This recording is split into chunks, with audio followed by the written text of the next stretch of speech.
Hey there, champ. Word on the street is you've been watching some anime. Oh, yeah, sure. I mean, I've been watching it since I was a kid.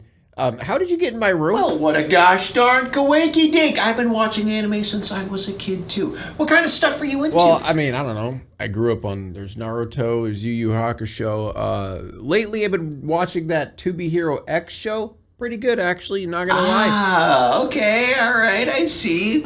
So you mean normie anime? Well, I mean, what do you mean by that? Oh, how disappointing that is. You see, I prefer more high art anime. Like, I want you to make a disgusted face and show me your underwear. Is that a real show, or did you just make that up? Well, yes, I watch that. And you will too, in due time. No, we're not the same here, okay? I just like watching it. I'm not watching whatever the hell underwear shit you're watching, man. Let me guess, you must like Boku no Hero Academia. I mean, yeah, that show's all right. What's wrong with that? You should be watching more shows. Shows like When I Went Back in Time and Tricked My Sister into Becoming My Wife. You know, the more interesting ones. That's not a real show. You are so very wise. You know, I suppose I could take someone under my wing. Show you the ropes, perhaps? Oh, okay, let's slow down a minute. I'm good. Oh, yes, another one who doesn't accept my wonderful charity. If that's the case, if that's what you want, well, so be it. Rasengan! Oh! What did you just do?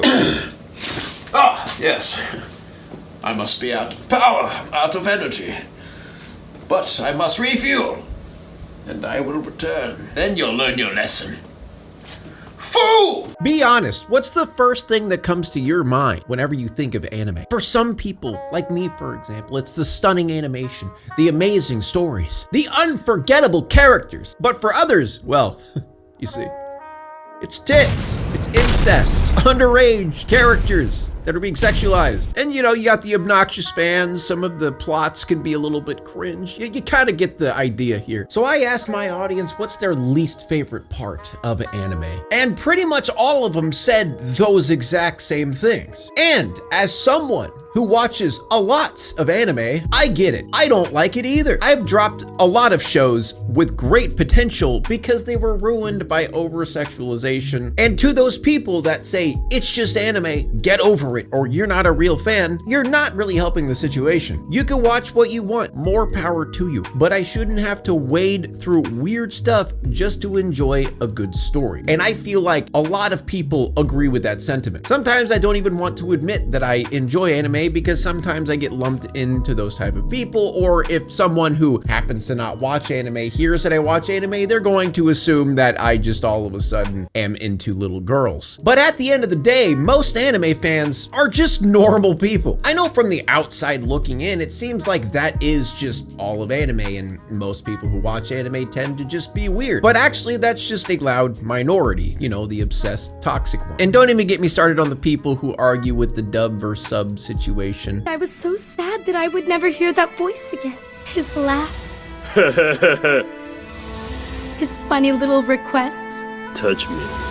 His reprimands. Touch me harder. Like, watch what you want, it's not that deep. Or fandoms who sometimes just ruin the entire show, but that kind of goes for all things. I feel like there's crazy fandoms in all walks of life. I remember there was a time where I was kind of looking for somewhat of a list of anime that are good, that don't have a lot of over-sexualization, that don't have any weird incest plotline or characters that are severely underage and sexualized for some reason. And I couldn't really find one. And I'll be honest, going into anime blind is basically walking through a field with loads and loads of landmines. Like sometimes you might start watching an anime that you thought would just be about cooking food. And yeah, they're cooking a little bit more than food in that one. But I'm here to tell you that you're missing out on an amazing world of animation. It's not just fan service and cat girls. Oh, did someone say something about cat girls? How are people getting into my house? You goddamn freak. I swear to God, if you're looking up those cat girls again, I'm gonna put you on a leash and make you bark like a doggy. Woof woof. Whoa, relax. I'm just trying to say that anime's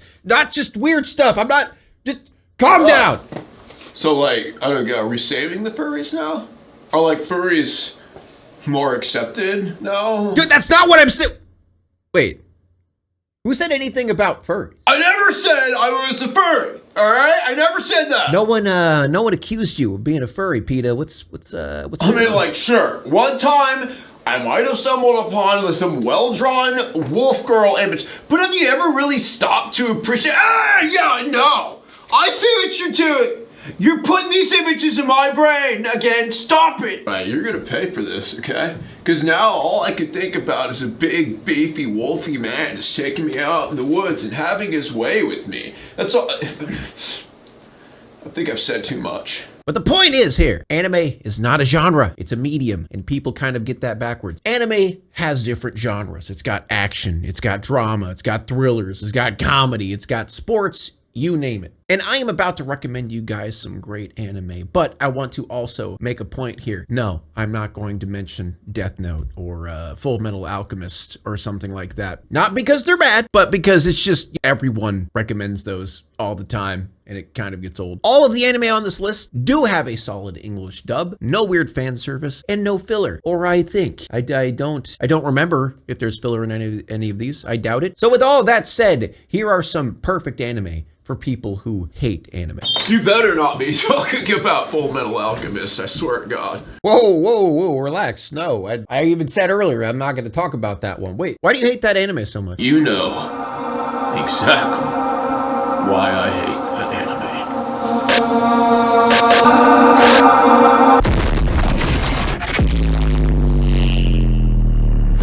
Mob Psycho 100 follows Shiego Mob Kageyama, a soft-spoken middle schooler with absurd psychic powers who wants nothing more than to just live a normal life. And instead of going around flexing his power like you kind of see in a lot of overpowered anime, Mob suppresses his emotions and even does his best to avoid using his power. However, when those emotions boil over, his powers boil over just as well. Under the wing of Reagan, a lovable con artist posing as a spiritual advisor who I would argue to say is probably one of my favorite anime characters of all time, Mob learns about emotional strength, identity, and self-worth. And I would like to mention the animation and fight scenes in this show are some of the best I've seen in pretty much any anime. If you like action, you're gonna love this anime. But the heart of the show lies in its message about growth and staying true to yourself. Not to mention, it's absolutely hilarious. And there are so many heartfelt moments and, once again, visually stunning. Next, we have Dororo.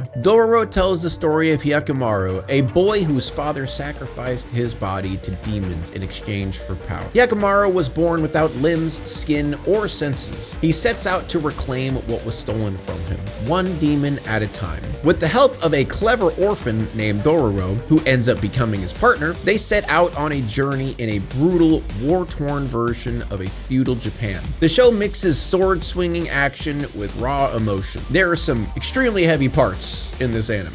And as Hyakkimaru regains his body, he begins to feel pain, anger, joy, everything he never had. It's a very intense, beautiful story about identity, humanity, and healing. But fair warning to those who are sensitive to blood or very emotional moments, because there's a decent amount in this. Ranking of Kings. Now, I consider this show one of the most underrated shows of all time. And don't let this fairy tale looking art style fool you, because I actually feel like that's the main reason why this show is overlooked, is because of the style of it, which you end up just coming to love as you watch. Ranking of Kings is a very emotional story. It follows Boji, a tiny deaf prince who is mocked for being weak, and that means mocked by everyone, his parents, his friends, his siblings. And the way Boji's able to find out that he's getting mocked by all these people is Boji has discovered how to read lips. But unfortunately, since he's deaf and he can't speak well, no one knows. But through all of this bullying, Boji is far from helpless. With unmatched heart and determination, he sets out to become become a great king in a world that's written him off. Joined by Kage, who is just a shadow. I mean,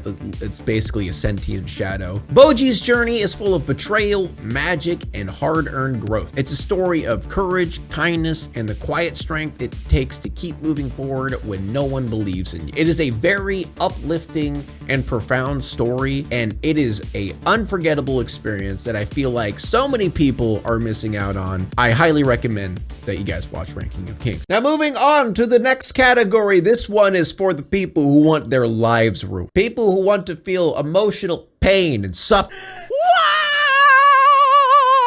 Let's start with 86. At first glance, this kind of just looks like your basic sci-fi mech anime. But the more and more you watch this, the more deep it gets. In this world, a nation pretends to fight with these autonomous drones, but in reality, these are actually a persecuted group of humans called the 86, and they're sent out into this war to just die and kind of get rid of them. The story flips between the 86 soldiers on the battlefield and their handler. And a lot of times the handler is very, racist and brutal and awful, but in this situation, it's a sympathetic officer in the capital. It's a very raw, tragic look at racism, sacrifice, and humanity under pressure. And actually, this show does have some very solid animation and very decent action scenes, but I feel like where this show really thrives is the writing and the deep human connection that goes through this. It really hits you in the soul and will probably stick with you for quite a long time. Next, we have Death Parade. Now, in this show, when people die, they are sent to this mysterious bar in the afterlife. There, they are forced to play a cruel game. And it is normally like a basic bar game like darts, bowling, air hockey. But these games are set up to reveal who these people truly are. Are these people actually kind? Are they bad people? Are they good people? And whichever answer these proctors find, they either get sent to be reincarnated or they get sent to down. I don't remember necessarily. I don't even know if they've given it a name. Basically, you don't get reincarnated. It's basically hell. But Death Parade takes that unique setup and uses it to explore guilt, regret, and what really makes life meaningful. And I feel like a main focus of this is how complicated humans actually are. Shiyuki is a human that ended up passing and going to this bar. But instead of going through these games, she ends up kind of sticking around and even helping the bartender Decim kind of judge these people. And through her human understanding, Decim starts realizing that maybe their games aren't properly set up to really discover what is a good or bad person. Each episode is a new story, but it all kind of connects to the larger mystery of who are these people judging humans behind the bar. It's very emotional, it's very thought-provoking, and honestly, if you like philosophy, if you like thinking about life and the meaning of life, this is good anime for you. Frieren, Beyond Journey's End. Now, like the title says, most anime tend to end when the villain is defeated. However, this anime begins whenever the villain is defeated. Frieren and her group of heroes have defeated the Demon Lord and peace has returned. And this hero party disbands. But Frieren, the immortal elf mage, finds herself wandering alone, left with nothing but memories. As she revisits these old places and meets the descendants of her fallen companions, Frieren begins to reflect on time, loss, and what it truly means to connect to people. I'll admit, this show is a pretty slow burn. It is kind of very chill, if that's a good way to describe it. But there's so much emotional depth in this show, and it's really a story about grief. And Frieren, who's an immortal being looking at humans' lives as kind of meaningless, gradually discovers how important life really is. But even though this show is a little bit of a slow burn, I highly recommend it. The payoff that this show has is definitely worth it. Sports anime, yeah, I know. Who the hell watches sports? I don't, but I've watched all these and they're really good. You could like sports, you could hate sports with every fiber of your being, but trust me, you're gonna love these shows. Megalo Box. Very underrated. This is a show that's set in a gritty future where boxing has evolved into a brutal sport and it's enhanced by mechanical gear. Megalo Box follows a nameless underground fighter only known as Junk Dog. And Junk Dog is tired of fighting these fixed matches, so he enters the national Megalo Box tournament, but the catch is he doesn't have any gear or an identity. He's just raw determination and skill. It's a modern kind of underdog story. The animation has a very retro hand hand-drawn look. It kind of makes you think of like 90s animation. And the soundtrack is fire. But like I said, even if you don't like boxing, this is like Rocky in anime form. Fantastic story, fantastic fights, and fantastic character. Highly recommend. Blue Lock. Now this one, you've probably heard of, even if you don't watch anime. And this is not your traditional anime or traditional sports anime, I should say. Just picture Blue Lock as big, beefy bros just going at it with their egos, just throwing their thick egos all over each other and devouring each other. They're big fat egos, they're devouring that. But the story goes, as Japan wants to create the world's best striker, so they end up trapping 300 young prodigies in a ruthless training program where only one can come out. Because most of the time, whenever you see sports anime, it's all about teamwork, it's all about working together, it's all about power of friendship. This takes all that and just kind of throws it in the trash. This is just about who's got the bigger ego and who's stomping on the other guy. Because every match, every game that they do, it's a battle of wills rather than the battle of teams. There are teammates who end up sabotaging each other so they can get ahead. Characters that are just willing to do anything and everything to become the best, even if it means throwing other people under the bus. I will admit though, the English dub can get a little bit cringe at times. And also, the second season, the animation falls off a little bit. However, I still recommend it. I still feel like it's a really good show. Haikyuu. Okay, now this is probably the best sports anime, bar none. I'm just saying it right now. And it's about volleyball. Who the hell watches volleyball? Well, I don't know. But after watching this, I like volleyball now. The best way to describe this show is it's very hype, I guess you could say. It follows Hinata, a short kid with huge dreams of becoming a volleyball ace. But the problem is Hinata is extremely short. However, he could jump extremely high. He ends up joining a high school team and kind of throws himself into the sport. Hinata is just the embodiment of energy, heart, and what's the word I'm looking for? Dedication. But what makes it so special? The animation is great. The matches are absolutely intense. It's how they build up to these matches. It's how every single character, you know their backstory, you know what they're working on, you know what they want to get better at. And when they make those plays that are like breakout plays and gets them past that wall that they were stuck behind, it's so entertaining and so good to watch. And the thing is, this show sets it up where you like everybody. You like the enemy team. Sometimes you're like even rooting for the enemy team. You like the people they're going against. I don't even think there's a character in the show that you can necessarily call like the bad guy or evil. There's people that are really freaking good, that are scary good, but you don't really look at them as like bad guys, if that makes sense. Honestly, after watching this show, it just makes me really upset of my childhood sports experience, because the coach on this team is super supportive. The teammates on this team are insanely supportive of each other. Everyone builds each other up and makes each other stronger. That was not my childhood experience. I'll just say that. Let's talk about comedy anime. Also, I would like to mention, I'm gonna just throw in some honorable mentions at the end of this video in case you are interested in that. For those people just looking for a good laugh, they're not really looking for anything crazy, not looking for anything to break their emotional being. Let's start with Spy X Family. This is like action, comedy, and wholesomeness all in one anime. I don't really think you could find a way to dislike this show. A master spy named Twilight needs to create a fake family for this undercover mission. So he ends up adopting a daughter who just so happens to be a telepath, but no one knows. He ends up marrying a woman who just so happens to be an insane assassin. And the reason this is so hilarious is throughout the show, it's so obvious to the viewer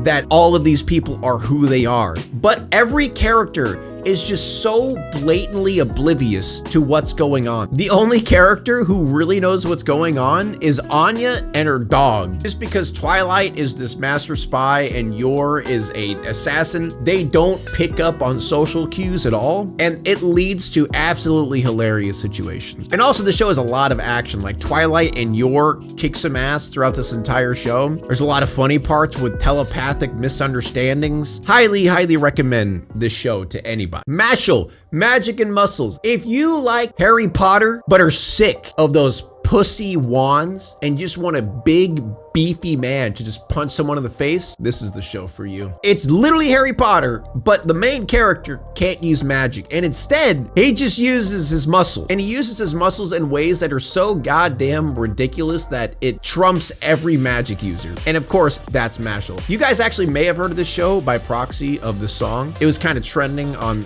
a lot of things for a while. Great song, by the way. But in a world where magic kind of decides your status and people who don't have magic are considered, you know, useless and trash, Mash is a magicless himbo who handles every magical threat with punching it in the face. The premise is absolutely ridiculous, but it leads to absolutely hilarious situations. It constantly parodies fantasy tropes, but it does have really awesome fight scenes and surprisingly some emotional moments. Mash is absolutely dumb, he's lovable, and he's built like a tank. And somehow, it never gets old. Those Harry Potter freak millennials out there you go. That's the show for you. Next, we have My Ordinary Life, or Nichijou. The best way to describe this show is think Amazing World of Gumball, think Adventure Time, or regular show. That's kind of the best way to describe this show. It's pure chaos disguised as a sort of slice of life anime. It takes the most mundane things and then just scales it up to a 10. A normal conversation might end up in a nuclear explosion.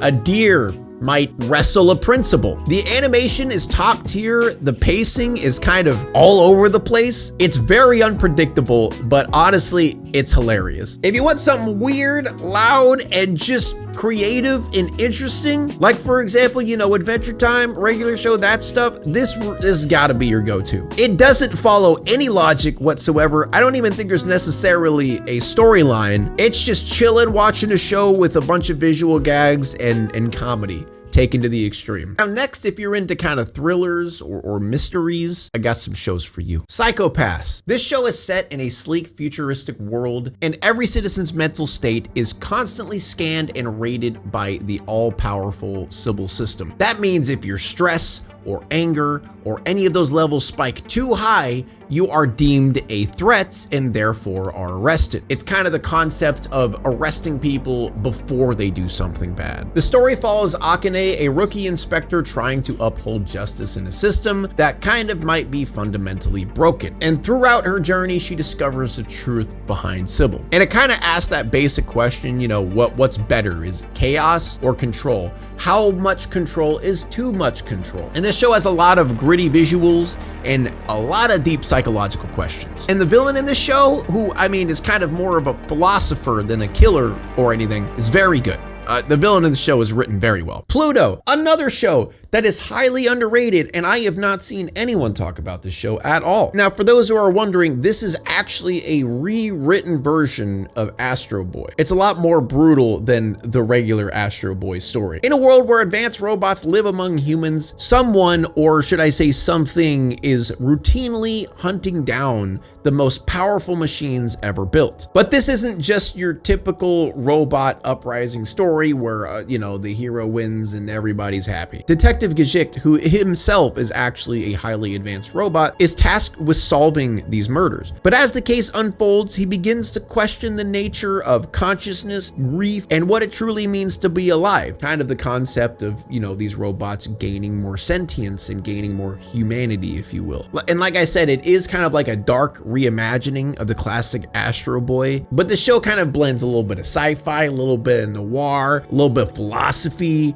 into a slow burn mystery that's a little bit less about action and more about soul. It does not mean there's a lot of action there. There's a lot of good action in this, actually. And there's one episode in this show, or I think it's like 2 episodes, maybe. I forget if it's 1 or 2, but it has to do with the old composer and the war robot whenever they are in the same house, and like they have a dialogue on if robots deserve to create music. And I feel like it has a lot of parallels to today's time with AI and music. Wonderfully written episode. episode, and honestly wonderfully written show. Highly recommend. Now those are a lot of my favorites, you know, that don't have any weird stuff, because there actually is a lot of anime that I like that have small weird parts. But just for some quick honorable mentions, Kaiju number 8 is a great one, and season 2 is coming out very soon. To Be Hero X is another great one that came out recently. Any Studio Ghibli movie, honestly, is a pretty good call. Steins Gate, if you want to, you know, die on the inside and cry. Bungo Stray Dogs, amazingly well-written, slow burn show. Great characters, highly recommend. Samurai Champloo, another great show. Vinland Saga, I don't care what anyone says, season 2 is absolutely fantastic. Dr. Stone, if you just like science, because there's a lot of science in that show. And if anyone has any recommendations, please leave in the comments below what you guys think. I'm kind of curious